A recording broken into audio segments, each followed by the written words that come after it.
खुदावंद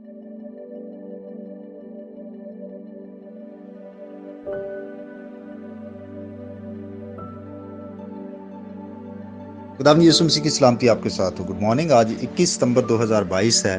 मत्ती रसूल का अंजिली बयान उसका 12वां बाब और उसकी 24वीं आयत में यूं लिखा है, फरीसियों ने सुनकर कहा, ये बदरूहों के सरदार बाल-ज़बूल की मदद के बगैर बदरूहों को नहीं निकालता। आमीन।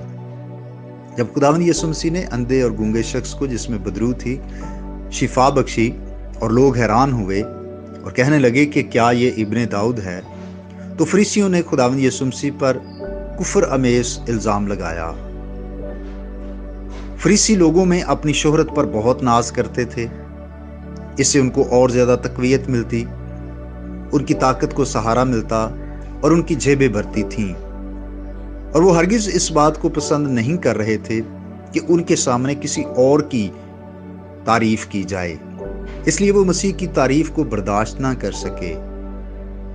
आज भी बहुत सारे लोग ऐसे हैं, जब उनके सामने किसी दूसरे की जिस्मानी खूबी या किसी रूहानी नेमत का जिक्र किया जाए तो दूसरों की तारीफ उनसे बर्दाश्त नहीं होती और वो फौरन उनके नुक्स निकाल कर आपको बता देंगे। मिसाल के तौर पर, अगर आप किसी शख्स के सामने कहें कि फलां भाई या फलां बहन बहुत अच्छा है, आप उसकी तारीफ करेंगे, तो बहुत सारे लोग ऐसे हैं जो उसके नुक्स निकाल कर आपको बताएंगे। वजह यह है कि उनसे बर्दाश्त नहीं होता कि किसी दूसरे की तारीफ की जाए। लोग सिर्फ अपनी तारीफ सुनना चाहते हैं और किसी दूसरे के हक में तारीफ के दो बोल सुनकर वो बेचैन हो जाते हैं।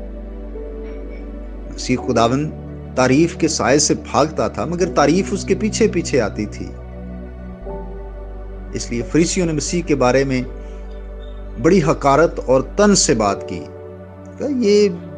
ये शख्स, यानी किसी नेक और अच्छे शख्स के बारे में तंज करना या तंजिया अंदाज से बात करना बुरी बात है। और ना सिर्फ यीशु मसीह की शख्सियत के बारे में, बल्कि उसके मौजज़ों के बारे में उन्होंने कुफर अमेज बात की।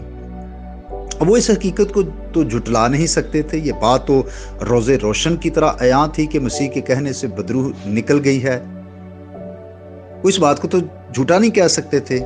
इसलिए अब उन्होंने ये नतीजा निकाल दिया कि ये मसीह और इब्लीस की साजबाज है, ये आपस में मिले हुए हैं और मसीह खुदावंद बदरूहों के सरदार बाल-ज़बूल की मदद से बदरूहों को निकालता है। यानी मतलब वो निकाली नहीं है, बल्कि ये आपस में मिले हैं और ये रज़ाकराना तौर पर चली गई है।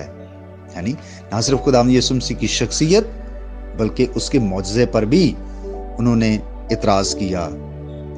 अजीज भाई और बहनों, जब हमारे सामने किसी दूसरे भाई या बहन की तारीफ की जाती है, हमें खुश होना चाहिए और हमेशा अपनी तारीफ के बजाय खुदा की तारीफ में ज्यादा वक्त गुजारें, क्योंकि वही सारी तारीफ के लायक है, जो आज भी ये कुदरत रखता है कि वो किसी को अच्छा कर सकता है। खुदा आपको बरकत दे। आइए हम दुआ करें।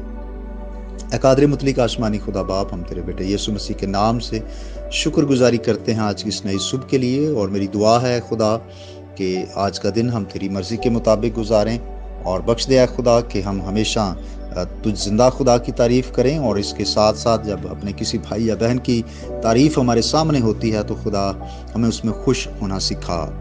मेरी दुआ है खुदा कि जिन जिन भाई और बहनों ने दुआया दरख्वास्त भेज रखी है, सारी दरख्वास्तों को इज्तमाई तौर पर खुदा मैं तेरे सामने रखता और तेरे लोगों के लिए बरकत की दुआ मांगता हूँ यीशु मसीह के नाम से, आमीन। मेरा नाम पास्टर बिशारत है और ये पैगाम आपको इवेंजेलिकल चर्च अटक की तरफ से भेजा गया। अब तक हमारा चैनल सब्सक्राइब नहीं किया तो अभी सब्सक्राइब करें और बेल आइकॉन को क्लिक करके हमारी लेटेस्ट वीडियोस के बारे में अपडेट जानें।